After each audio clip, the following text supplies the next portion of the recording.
everyone, you're listening to the Tea with Tanya podcast, and I'm your host, Tanya Ambrose. I'm a public health professional by day and your average tea-loving millennial and content creator by night. My goal for this podcast is to share public health stories, self-love and wellness tips, to educate and empower, and to promote positive living. This podcast is here to serve you. Join me in the tea tasting room to see what I have brewing for you.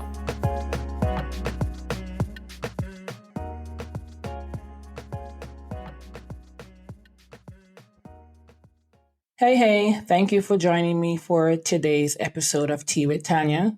This is week 5 of our mindfulness series, and we're on the verge of wrapping up this series. The first series ever on this podcast was the mindfulness series, focusing on promoting positive living for this year, 2023. Last week, we spoke about the importance and benefits of walking and what it does both physically and mentally to your health.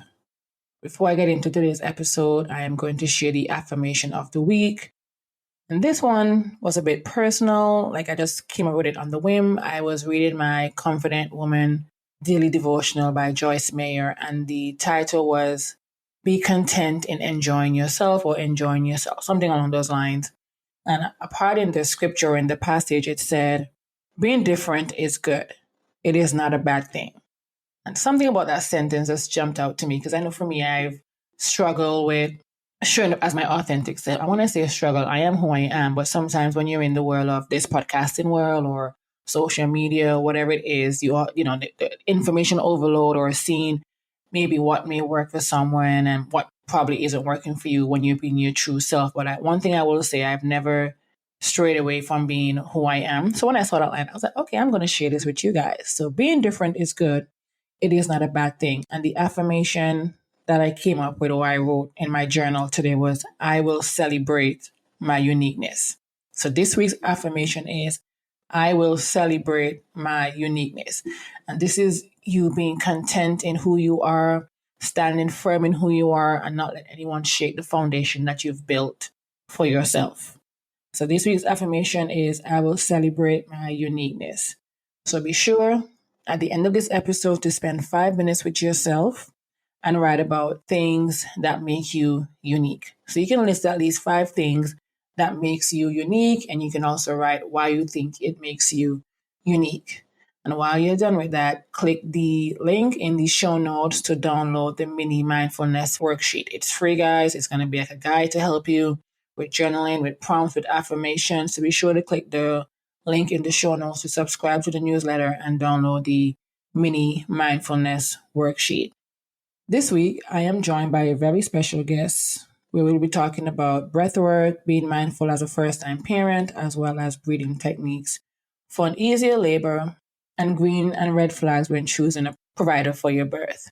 And as you guys know, I am a birth and postpartum doula. I'm a certified lactation counselor, and I will talk about all this in the upcoming series after this one. But of course, it's going to be normal for me to incorporate some sort of maternal, public health, reproductive health into each series. That's going to be the plan.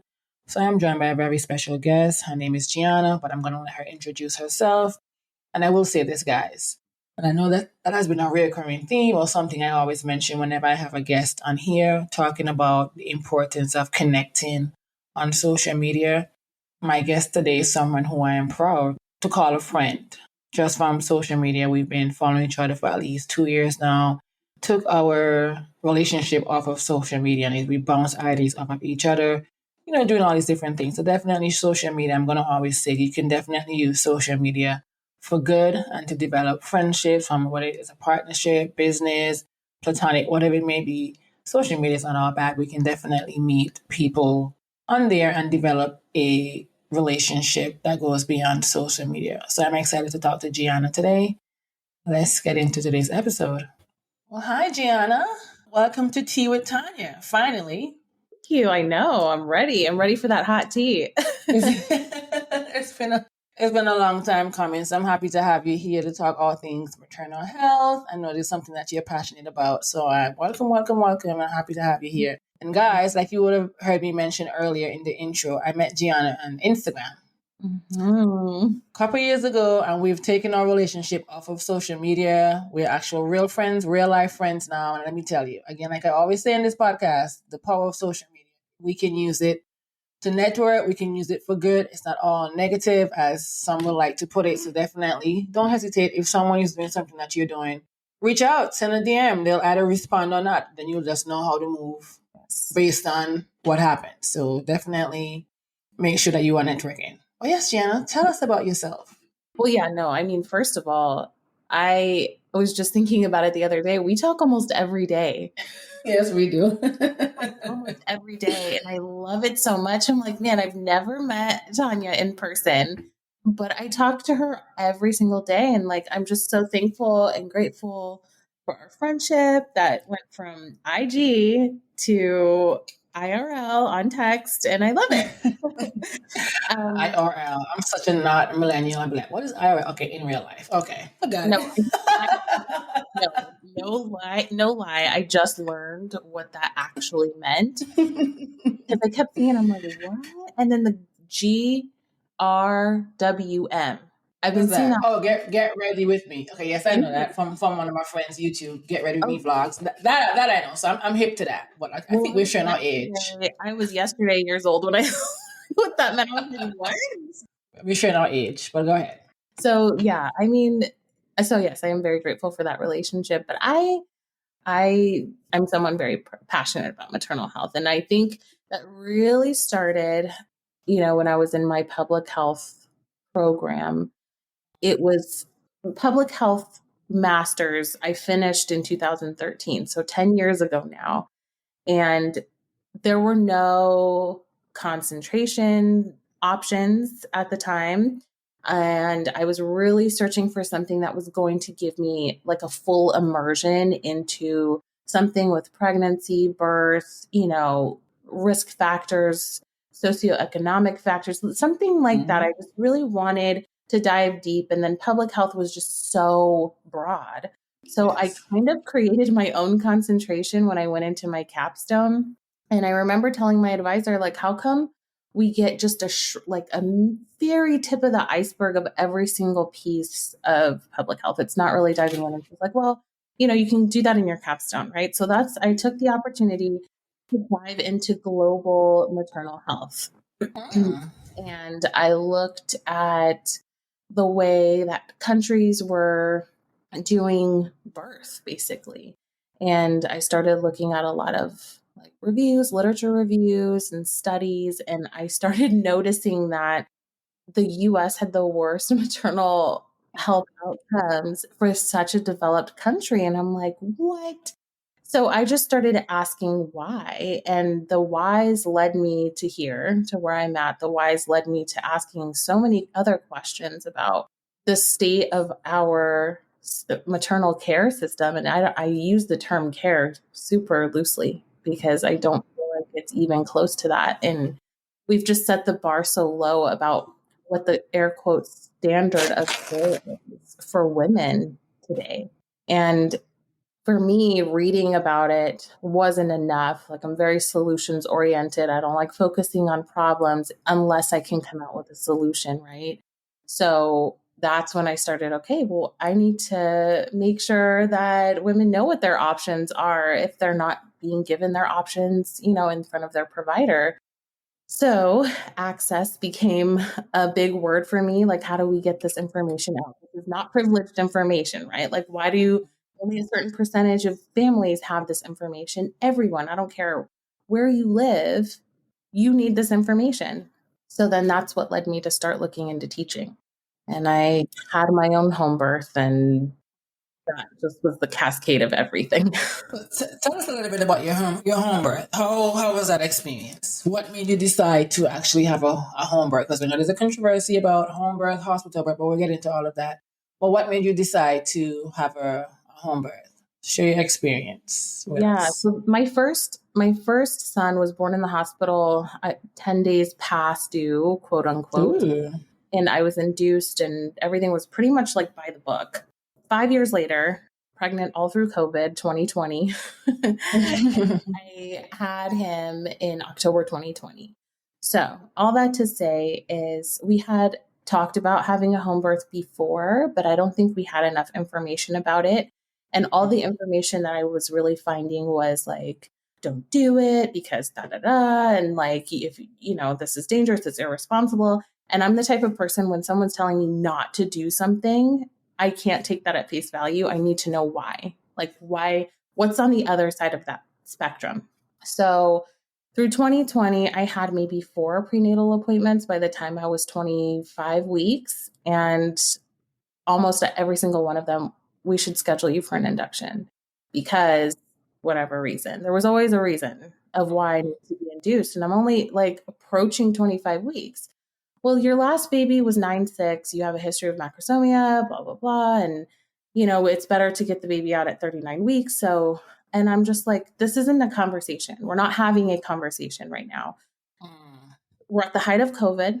There's unknowns. No one knew anything about anything in 2020. Yes. Listen, we did not know anything. No. And so I didn't want to take a reactive approach. And I just felt very like pushed into a corner, if I'm being honest. And that's when one of my girlfriends was like, Giana, the numbers are so high here at the hospital I was supposed to deliver at. And my husband's a nurse. He was a nurse at that hospital at the time. And we were like, we're having this baby at home. Not wearing a mask in labor. I'm not risking delivering this baby by myself.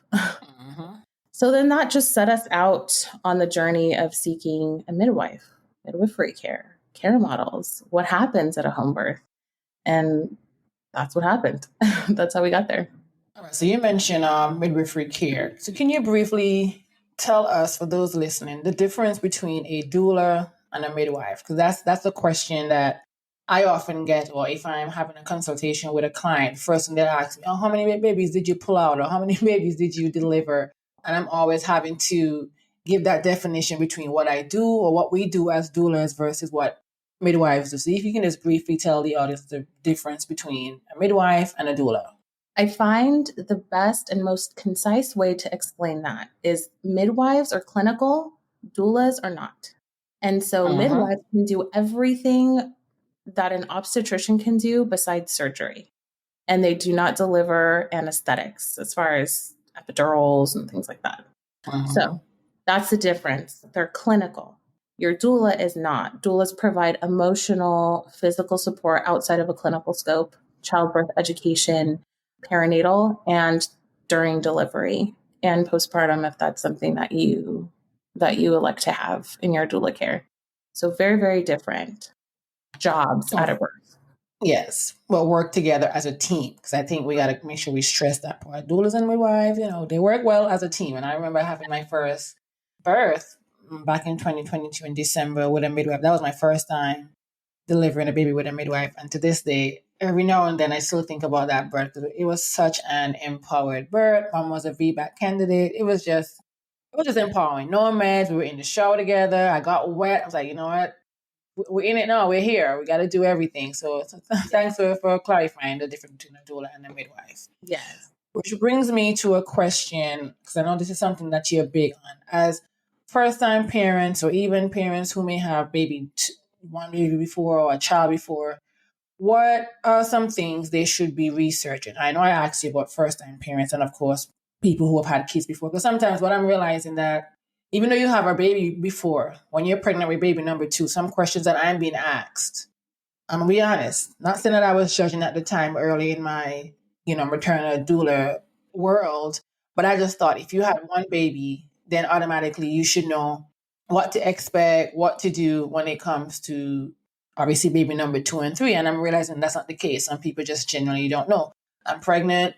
When you're asking them, when was your last period? They don't even know. There's just so many different things, or what do you need to prepare for your birth? What are you doing? Some just don't know. I'm just going to my prenatal appointments. I'm not asking any questions. I'm just here doing, as we'll say, the bare minimum, but in a sense, doing what they're told they need to do because you're pregnant. Go take your prenatal vitamins, go to your doctor, whatever they tell you, you're just going to listen. So what are some things first-time parents or parents in general who are expecting should know, do, or even research as it relates to their pregnancy and the type of birth that they want to have?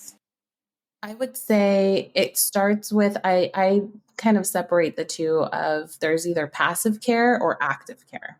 You're in the passive Mm, care role if you are doing what you just described, where you are just kind of following the the standard, whatever that looks like for you, mm, going to your appointments, taking your prenatal vitamin, just doing what you're told and kind of falling in line with whatever that practice looks like. So that would be kind of a passive care role. An active care role is where the family is taking action and accountability for their care. So when you're on that side of things and you've made a conscious decision to take an active role in your care, there comes a level of self awareness. And so the family, I would encourage them to, no matter if it's your first, second, fifth, sixth child, take an mhm, active, self aware role. So, what is my body? How comfortable am I with my body? Am I aware? Do I know what ovulation looks like? What are my cycles telling me? Having that self awareness baseline. mm, From there, you can build up and say, okay, now I know what my body, how my body responds to hormones throughout my cycle. What kind of care do I want for my body and my baby? Care models, understanding the medical technocratic care model, so the way the medical industrial complex operates versus midwifery care model. Very, very different approaches to pregnancy and labor and delivery and birth and even newborn care, to be honest. mm. Understanding the care models, I would do that as research first after you've become more self aware, because then you can find what care models are resonating and aligning with the type of care that you see for yourself. And then you can make an empowered decision to choose the provider that is going to best serve you. Mm. Which brings me to that next question. What are some, as they say on social media, green flags or red flags when choosing a provider? Because I had a client recently who she had an OBGYN and she, same one, was a VBAC candidate. And they kept telling her, oh, we need to keep inducing you. We need to induce you because of your prior birth experience. And to her, by her explanation, she had a traumatic birth. And just from listening to her story, every single thing that happened could have and should have been avoided Mm. had these doctors one listen to their patient. I think that's what it comes down to, listening to your patient. Everything that happened to her as to why she had a traumatic birth experience, going through that particular care model, it could have been avoided and it should have been avoided. So what are some green and red flags one should look for when choosing a doctor or midwife, whatever it may be? Because I think from my experience before I came into this world. Because let me tell you, every day I'm learning something. Giana, you know that. Something I'm texting you. Every day is something different in this maternal health world. And that's why, you and I, we're trying to get the education out there. I know you're big on just not following the by the book model. You want to make sure that it's holistic. People are actually knowing and being able to weigh their options. But what are some things one should look for from the minute you find out you're pregnant? How do you know I want to choose this doctor? I want to have a midwife. Like what should one do, or what are some signs to know that this provider is the one for me versus not for me? So the first sign I would say is when you walk into a room, no, let me change that. So if you're going to your first prenatal appointment at an obstetrician's practice or office, they're walking into the room. So you're sitting Mm-hmm. there, you're waiting, you're excited to meet the person that's going to potentially take care of you and your baby throughout your care. You know when someone walks into the room what vibe they bring. Your gut tells you. We have human interactions every single day, all day, every day. You catch a vibe. And I feel like sometimes we dismiss that vibe that we're catching and that gut feeling because we're like, oh, well, I'm supposed to trust this person. I've been told to trust this person in a white coat. And because they know more than me and they know more than me about my body, somehow we've let that supersede our gut feeling and our intuition. So, number one, what is your gut telling you? If you're kind of off put or something's just not right, listen. You don't need an exact reason to pinpoint. It just doesn't feel right is enough. So that's the first thing I would say. That's a red flag. Another red flag is how are they receiving my questions? Are they being individualized with their care? Or am I just being put into a box where everybody else is put into that box? Are my questions welcome with in-depth answers, or are they dismissed? Those are some of the things I would look out for. Green flags are good feelings. Like you get a good gut feeling, this person is working with me and for me, right? Because there's a difference between working with you and for you versus taking charge and leading your care versus being a collaborative care provider. That would be a green flag for me. Someone who's willing to work with you and really make this experience an individualized care experience versus just putting you kind of on the conveyor belt of labor and delivery. That's important because and I'm happy you mentioned that you just know, because for me, I mean, I haven't had a child yet, but there have been instances where I've been to the doctor and something just didn't sit well with me. But instead of advocating for myself or speaking up, I just, went with the flow. And after I left, I had all these different regrets. And, so you definitely, when you're expecting and choosing your provider, guys, you don't want to just go with someone because this is the first person you can get an appointment with, or someone recommended this person to you, because whatever care that person may have gotten may not be what you're looking for or what you will get as well. And that's something that's very big, because I think, oh, I recommend this doctor because they did XYZ. And this is not us bashing any doctors. Let me just say that right now. This is just us advocating for the type of care that we need, and the type of care that you should, or you deserve, or you should have during this most sacred time in your life. So definitely trust your gut. Because for me in my life, the minute I go against my gut, my life always ends up in shambles. Like, it sounds cliche, but the minute I go against my gut, something negative happens. The level of negativity now, that's a whole different conversation, but it does. So definitely you want to make sure that you are trusting your gut when it comes to selecting a provider. You want someone that's going to listen to you and give you the breath that you need. And I think an experience that I had, this person, she was like 35 weeks pregnant when she switched care.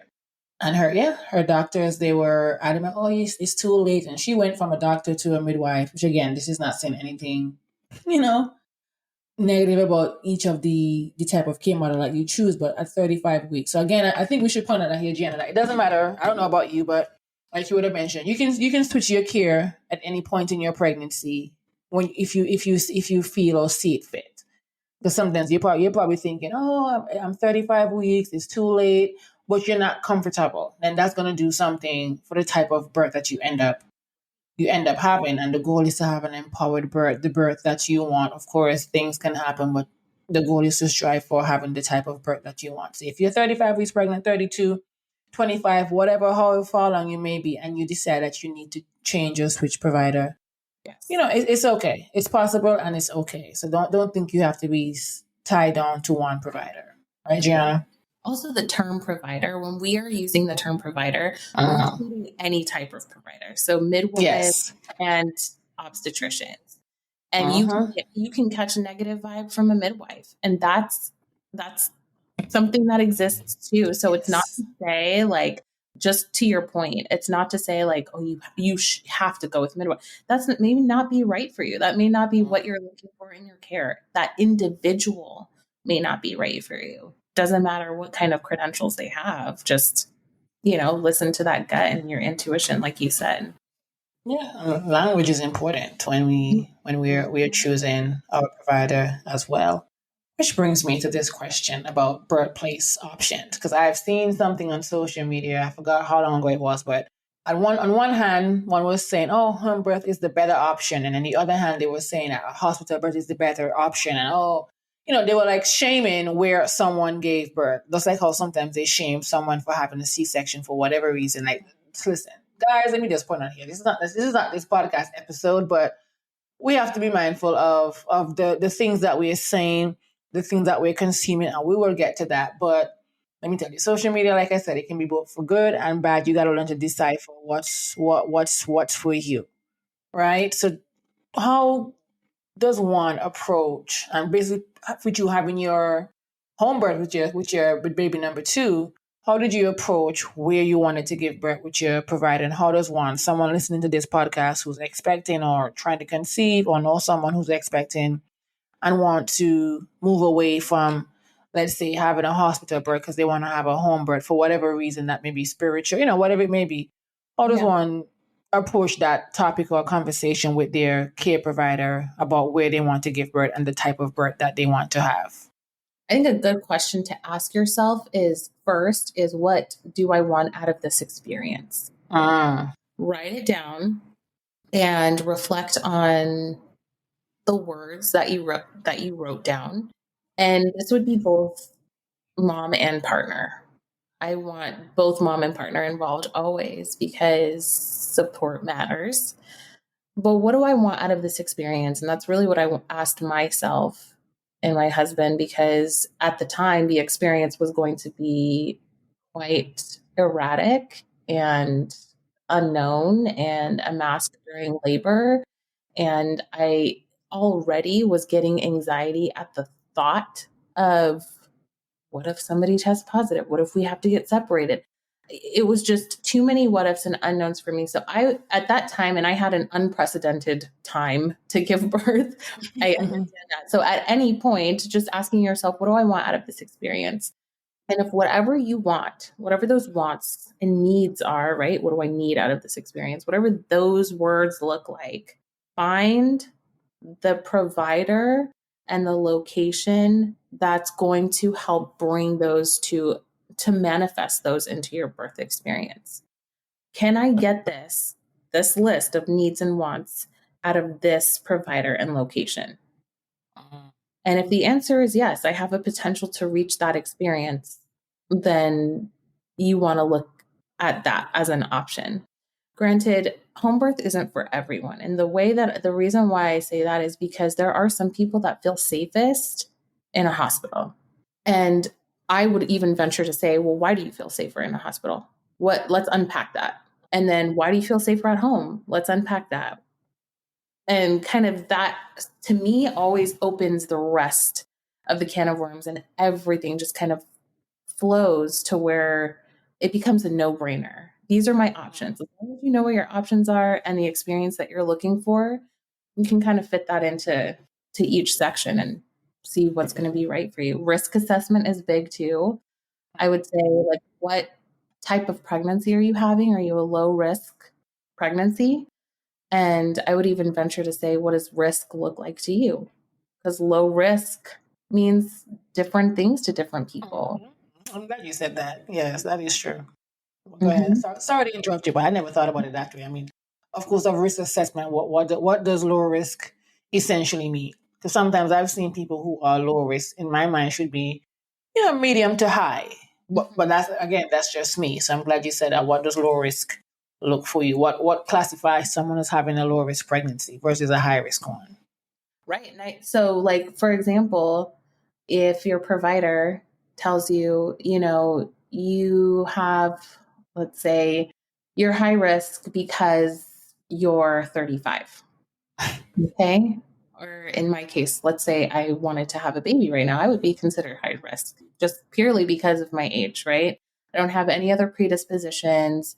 Age comes with its own bag of whatever for providers in pregnancy. So what is that AMA, advanced maternal age? What about that label and your age what are the risk factors that come along with that? Okay, let's have that conversation as a provider to pregnant mom. These are the risk factors because of your age. Okay, my next question is, how likely do you see these formulating in my care?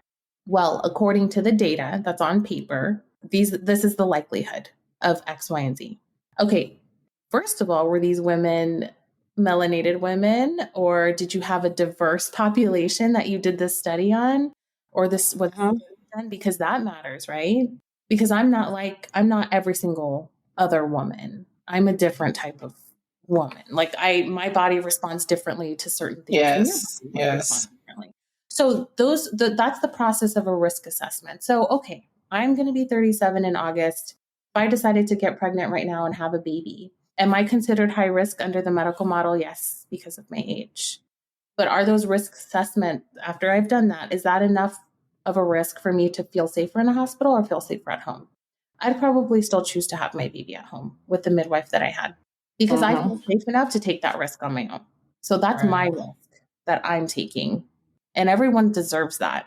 Yeah, we deserve to weigh our options and again provide the education and doing the research like he would have mentioned earlier, doing the research to weigh your option. Don't just listen to one thing, a care provider may say. Again, this is not me saying you should go against everything because the goal is for them to have your best interests at Right. heart. But I think we've seen in the maternal health world that we just oftentimes we go along to what they're telling us and not because we don't have that knowledge or we didn't do our homework. Rather, we end up doing things that could have been avoided. I saw a post today about a 33-year-old woman who lost her life. I don't even know why I'm saying this, but I saw it today and it's been on my heart. She lost her life just this January 10th Oh my by, goodness. I'm not sure I think she had the baby and her partner, they were telling the doctors or the nurses rather that she could not feel her legs. She could not feel her feet. And apparently the nurses said, if they call a doctor now, the doctor is going to be upset. Again, this is just what I'm hearing from, I haven't done the proper research, but this is what I'm seeing Right. on the news and all over social media and everything. And they said that the nurses said that if they call a doctor, they would be, he or she's going to be upset. So they technically or basically ignored the cries from both the mom and the partner. And then the mom, she ended up losing her life. So now that baby's going to have to, grow up without a mom. So I still have to say, while unfortunate, while very sad and very upsetting, this is why it's important to do your research, advocate for yourself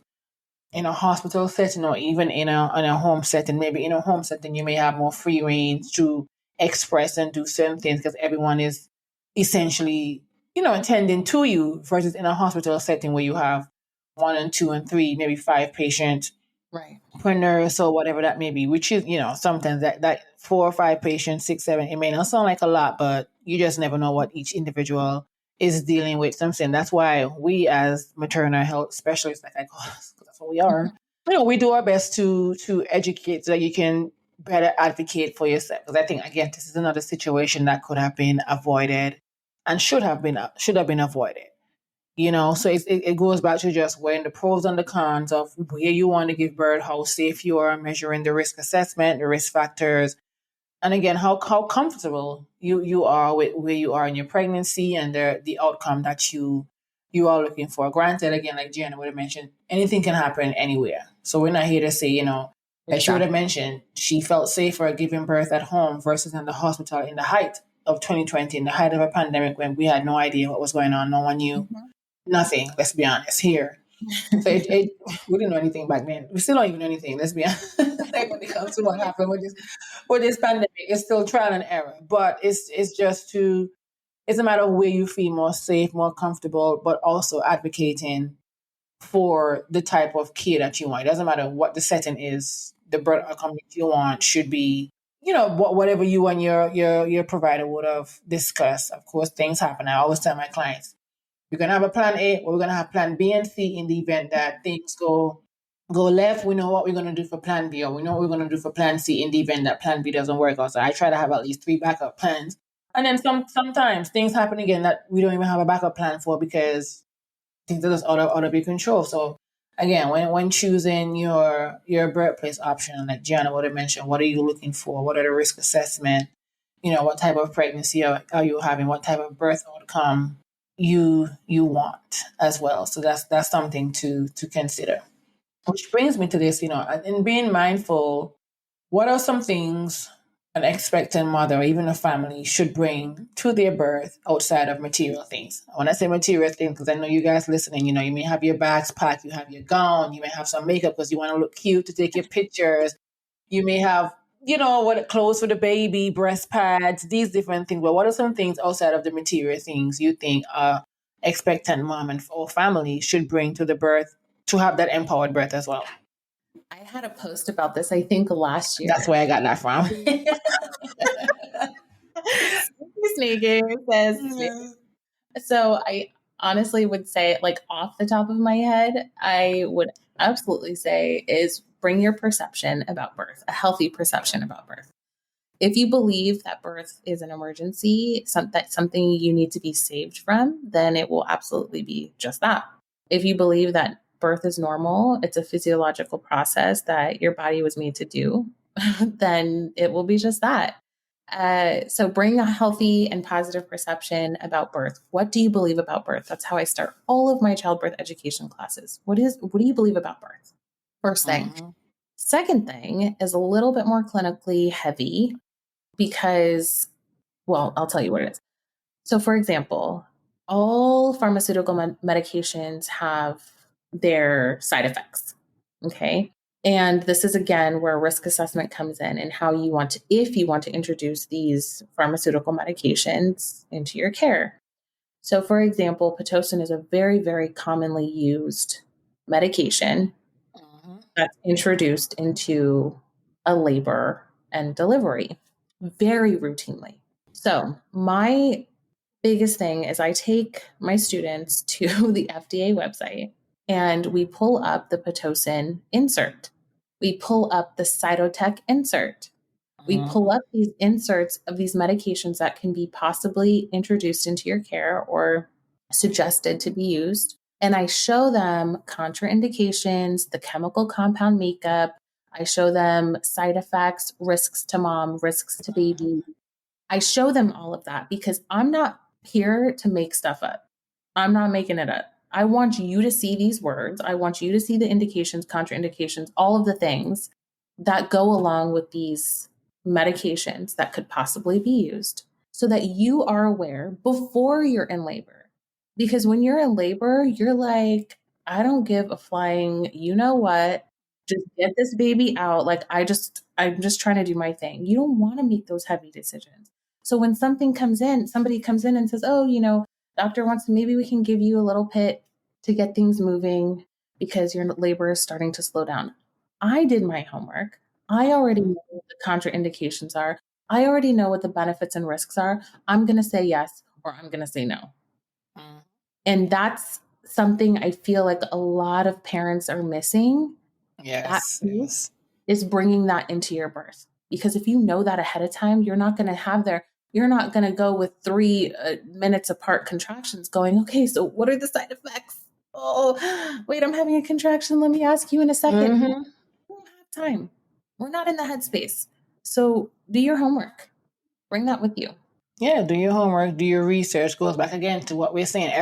The type of birth that you can have, guys, it goes back to doing your research. Even if you're in school, you have a project at your job, whatever it is, you have to do that research before you can take the next step so you can know what's going on. When you're about to have a meeting with your manager, you got to come with all the facts because Yep. when he or she question you, you can't be here. Oh, I don't know. Like there's no room for that. So you got to be prepared for your birth. So those are some things you can think about that you can bring to your birth. Now we want to be cute, we want to bring our baby and do all these different things for birth, but you have to be informed, you have to be educated. So whatever decision you have to make, or even your partner may have to make, because again, this is not just Right. the birth in person. Their partner as well will be educated, should be educated, should do the research, so that when these doctors or whoever is coming into the room spewing these different words. Because me with my clients like you, Giana, I try to show them or teach them about different meds that they may hear their provider talking about depending on the setting that you're in. And you know what they do.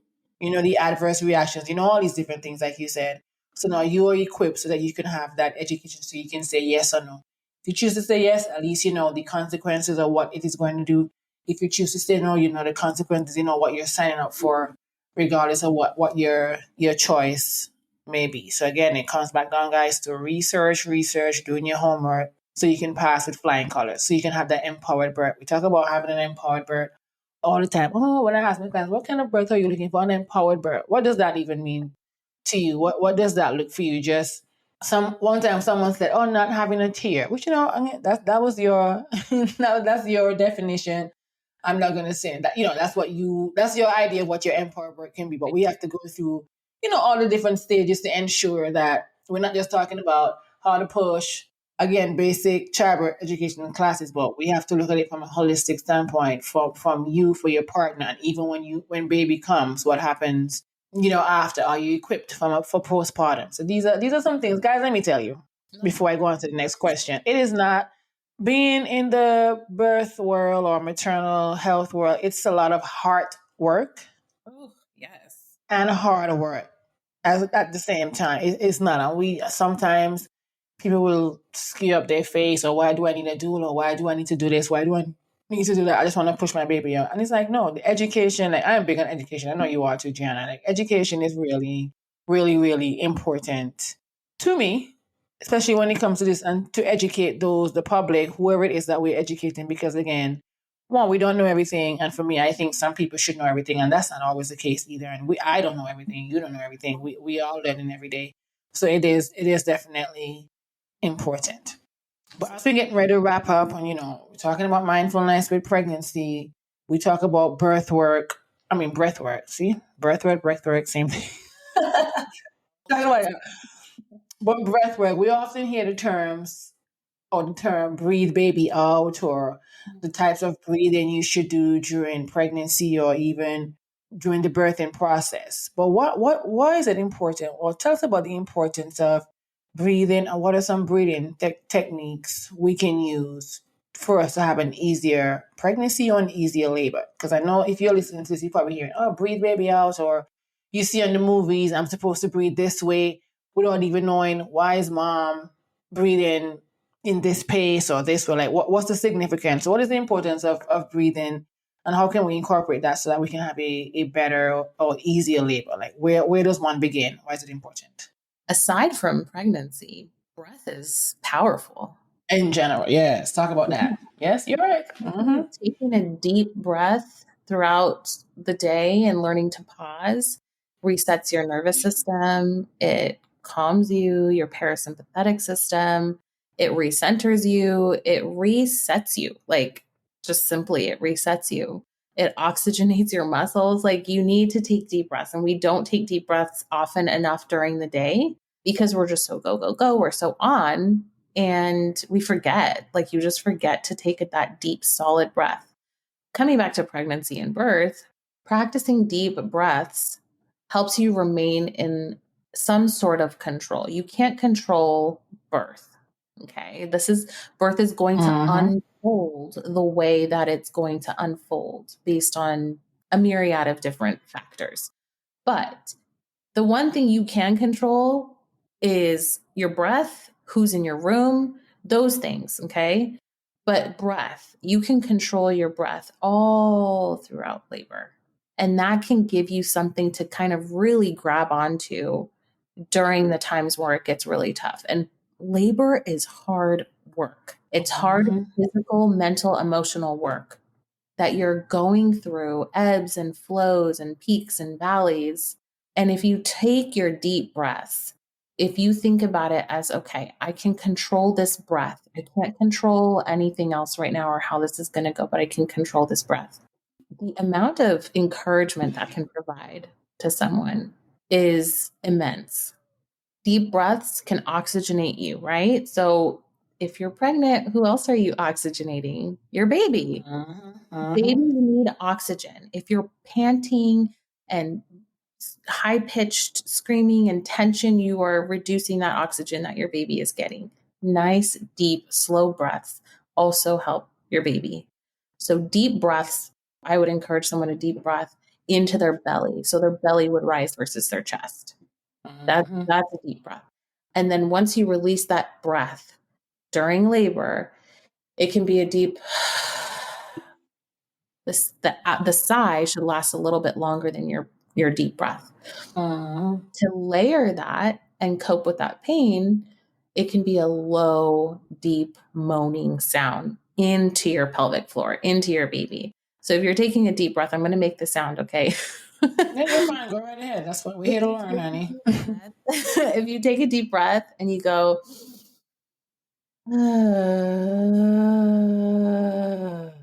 that alone, if you just did that right now and you didn't feel some pressure in your pelvic floor, you weren't pushing down into that baby. Mm. That pressure that you feel when you take that deep, low moaning sound helps open up your pelvic floor, and it encourages your baby to descend. It encourages you that cervical dilation, all of those things to take place. Breath can do a lot. It can just do a lot. And it's so powerful. And I know sometimes I may end up taking being able to breathe for granted. Not really. Sometimes I'm walking around or sitting around and I'm like, why am I so tense? What's going on? I don't even realize, or why am I not even taking intentional breath? It don't even have to be deep, but I'm just like, why am I? Like you can just sense yourself not even breathing the way you're supposed to. And then when I come to that realization and I start breathing, you just feel so much better or so much different. So can you imagine what that does when you're giving birth? So it's important to practice that breathing and that breath work, throughout your pregnancy, even throughout your everyday life, even if you aren't pregnant, and see what it does for you. We know breathing, oxygenation, all these different things that comes with that. So definitely you want to practice your breathing. Gianna, she gave you some examples. She even practiced. She even did it for you, so you can hear. You ain't gotta wonder. Oh, how should I do it? She told you. You heard that sound. So definitely want to understand the importance of breathing and breath work in your everyday life, even if you aren't pregnant, and especially if you are pregnant or you're going through the birthing process. And our final question, Gianna, before we get into the tea talk, quick five. How, let me tell you, like, and you and I have spoken about this, the amount of information that we see going around on social media or on whatever platforms there is, especially as a doula seeing certain things being done, and what can we do, or how can one listening to this podcast who are you probably on all the different platforms you can be for social media trying to keep up, not even knowing, let me take a break or let me only stick to one platform. How can we deal with information overload, especially as an expectant mother? Because everyone, the doula world is on the rise. Everyone is going to school or have some sort of experience now with certain topics. How can we deal with information overload so that it doesn't impact the type of one life that we live? Being, before early on, I said the intention or the affirmation for this week was I will celebrate my uniqueness. And sometimes it's very hard to, I guess, feel unique or be content in how unique you are, who you are as a person when you're on social media. You know your goal and what you're trying to accomplish by educating and empowering those who you follow, as we say, your community. But how do we deal with the information overload? Because sometimes I'm reading things and I'm like, okay, one, this is not even accurate. One, because I'm very big on evidence based information. Like, I'm sorry, my sisters, they're probably tired of me saying the word evidence based, or I'm tired of her saying evidence based when it comes to my nonprofit organization. So we just be using the evidence based word all the time, not in vain, because we are big on making sure that the information that we are putting out is evidence based. It's factual. We're not just saying it to fluff content or just to go viral or whatever the case may be. And you know, I've had a conversation about going viral as well. So how do we deal with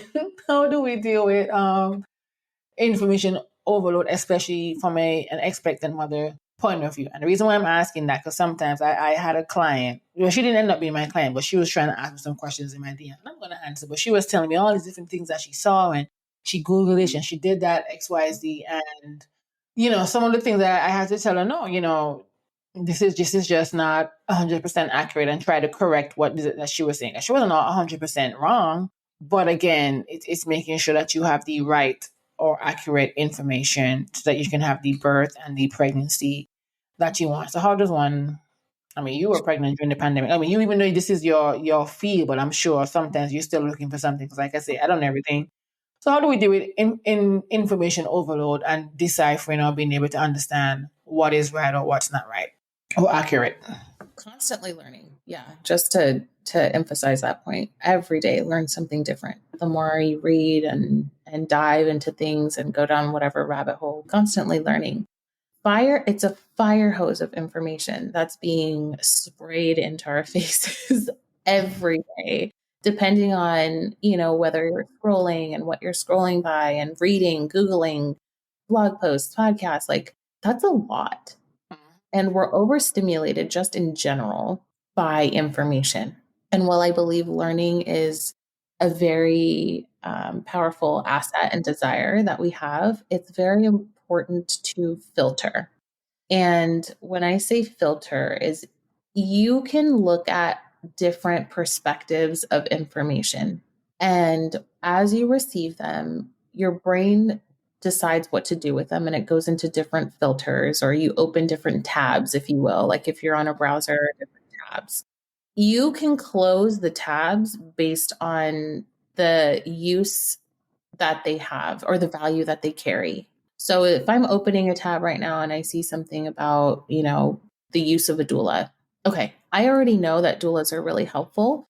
There's data that backs that up. Cool. I'm going to close this tab. I don't need to research doulas anymore. Now I just need to find one.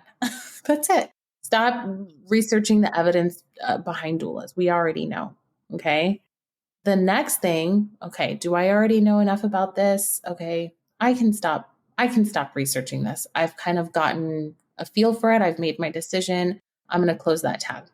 I think we just search for this validation of information to confirm something that we want to believe or that we want to know. So if you're constantly finding yourself grasping at straws and there's a lot of contradictory information, I would venture to just to say, find somebody that you trust. Find an expert in the field that you trust. Somebody that's going to listen to your questions and also point you in the right direction. That's going to be a resource for you to get you off Google, to get you off scrolling all the time. Searching is so stressful. Find the person that you trust that's going to point you in the right direction or provide the information that you need, and call it a day and close your tabs. Period. Close them. As I'm saying, I'm such a hypocrite. I've got no lie, 13 tabs open on my computer. And mind you, that's on your computer, but I have a million tabs open in my brain as well. So we gotta learn to close both the tabs on our phone and computer, but also in your head, because let me tell you, that's a whole other podcast episode just talking about tabs in your head that needs to be closed. But I do agree. It's been, as you said, some information we know, we already know the evidence behind of it. So why are we still looking for more? Why are we looking for more information on that particular topic when we know this is what a doula does, this is what a midwife does, this is what, let's say, Pitocin does? Like, we already know these different things, but sometimes, as we say, we also try to seek some sort of validation, or I don't know, maybe looking for a flaw. I don't even know what sometimes we're doing, because I have aimlessly scrolled on social media and I'm like, ooh, 30 minutes went by. What did you do? What did you learn? How you could have done something else better in that time frame. And that's how I've been trying to operate. Sometimes creating content to try to serve people, and then one, it doesn't do well, or two, someone is still trying to undermine it's just a lot. It can be a lot. I mean, I would venture to say and back that up by creating intention before you get onto a browser or scrolling. What am I looking for? I'm looking for, I don't want to take my glucose test. Okay, let's say that, right? What are some alternatives? I'm looking for alternatives for that yucky orange drink. Okay. If I am logging on with that intention, then my focus is more directed. It's rooted in a purpose. It's not aimless. So that 30 minutes is spent in seeking out some answers for that specific question that I had, versus logging on, scrolling, and then 30 minutes, like you said, goes by and you've got all this other information and found nothing of what you were looking for. No, that is true. And I spoke about being intentional with the things that we do in a prior episode. And we have to, even time blocks, set aside 30 minutes to only specifically research a particular topic that you're interested in, or whatever it may be, because that's just going to, it's going to save time and it's going to make you feel better. I think, at least for me, because sometimes, like I say, I'm scrolling, 30, 40 minutes went by and I forgot why I even picked the phone up or the laptop up. What was I coming on to research? That has happened to me way too often now. So I've been trying to be more mindful of where I put my time or what I'm doing as it relates to screen time. If you're someone on here who has kids, I'm sure you have screen time for your kids. We can do it for ourselves as adults. So sometimes we think because we're adults, we have the right to, do everything because, I'm an adult, but then we want to police our kids by, you can only get 15 minutes of screen time, these different things. We have to implement these things for ourselves. And that's what I'm realizing now. When I realized I'm aimlessly scrolling, forgot why I even picked the phone up or what I came to research, I had to go backtrack my step. It's just a lot. So definitely, it's just the way, have an intention when you're seeking out information, and stick to it for at least 15, 30 minutes. You don't even have to research something for more than 10, 15 minutes, really and truly. You can have an intention, have a plan, know what site or where you're going to go to look for said information, and then just take it from there, That's what I see. Well, as we wrap up, Giana, this was a good episode. I have a few questions just to ask. I'm going to call it the Tea Talk 5 rapid question. Where would you like to see yourself in the future? Location on a beach. Probably I would love to have a fully well-rounded practice of education, like maternal health education, where it's a one-stop shop for resources with my family, spending more time with my family than actually doing other things and just enjoying the blessings. No, I mean, I feel you. I'm the same way too, but it's going to take one day at a time. Yes. But I know we both love to educate. I feel like I am tapping into my education bag, as the young folks say these days. Something about it, something about educating about maternal health, reproductive health. It truly does it brings me joy, I can finally say I found my calling. For too many times I've been out here running around trying to figure out what career path I want to take, what I want to do, and I found it, and I haven't complained one time. Sometimes, of course, they get challenging, but so we'll talk about the challenges. But as far as complaining, oh, I don't want to do it, or finding some sort of fault or flaw in what I'm doing, I haven't. Hopefully, I would never get to that point. But sometimes when they say when you love what you do, it would never seem as work. And I was like, oh, what do they mean by that? And I always try to force that upon myself. Oh yeah, I love this job. And good and well, I couldn't wait to clock out every day. No, even if I work later than my usual time, I don't even complain. I just come home, do what I got to do, have my night routine. So I do share that same sentiment with you. And of course, being on the beach, maybe back home in Antigua. But anyway, what advice would you give to a student or anyone who's pursuing a career in public health, specifically in the maternal and child health sector? Oh, specifically in maternal child health sector, explore other cultures, the way that other cultures practice and treat pregnancy and birth. Hands down, that cultural awareness just shifted everything for me.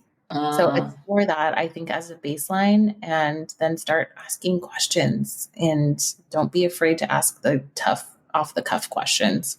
And I would add, if you see someone on LinkedIn, Instagram, wherever that's doing something that you want to do, as Jen said, don't be afraid to reach out and ask. Sometimes there are people who really love to help and really appreciate when someone reaches out to them. And of course, they have some people who may not want to respond. People are just so busy, but don't hesitate to reach out. Don't even hesitate to reach out to us. We'll talk about that in a minute. But, just reach out, and you never know what may happen. A lot, I'm telling you from experience, a lot can come from sending one simple DM. Of course, with respect and manners. It doesn't happen to our DMs, just cut into the trace. We got to have some etiquette or etiquette when it comes to etiquette.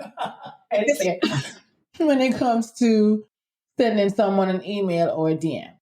Yeah. And what are you professionally, or what are you reading or into right now? I know you've been reading that book, Pushed. See, I'm asking her a question and I already know what she's reading, but nevertheless, is there a book that you recommend or a podcast that you recommend for anyone who's trying to get into this field or just in general?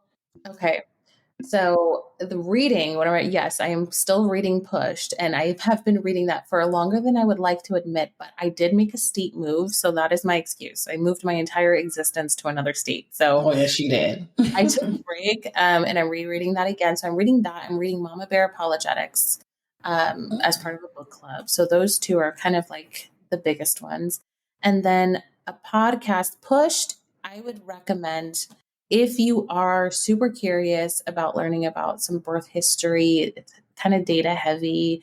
It's very driven on, obstetricians that have kind of seen the flaws in the system and started speaking out about their experiences. It's very focused on that. So, yeah, take that for what you will, but it's very informative, very informative.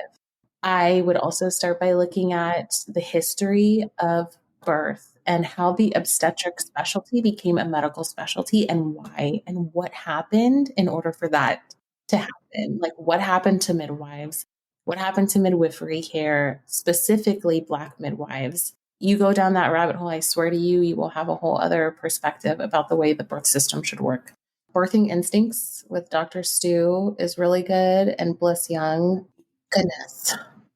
There's another one and I can't think of it. I honestly can't think of it, but I will share. I can share it with you. Yes, that's fine. And I'll put it in the show notes as well. And finally, where can people connect with you? What do you have going on right now? I'm not gonna say because I know, but where can we find you and what do you have going on? I will put all that in the show notes as well. What's going on? So you can find me on, I have a website. It's giananataliav.com, and Giana's with one N. And then I have on Instagram, it's simply GNV Wellness. And then also on LinkedIn. So that's where you can find me on the web.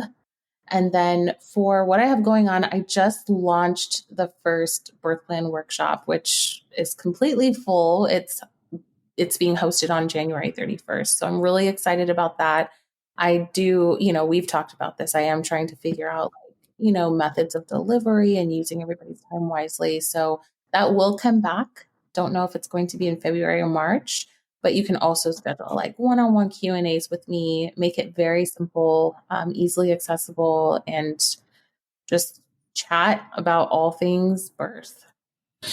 Love it. Well, thank you for joining me here on Tea with Tanya. Finally, after all these times we've planned, I really enjoyed talking with you. And of course, I'm going to have you back. We have so much more to talk about. Guys, we can sit here and talk all day, but that's not the case. We don't have the time to do all that. But I'm pretty sure she'll probably be a familiar voice that you'll be hearing across the podcast as it relates to maternal health, because she's someone that I do trust and confide in, and she knows her stuff. So definitely she will be back. So thank you, thank you, thank you. Guys, be sure to like, comment, review on Spotify and Apple Podcasts, and I'll see you back here next week. Bye-bye. Bye.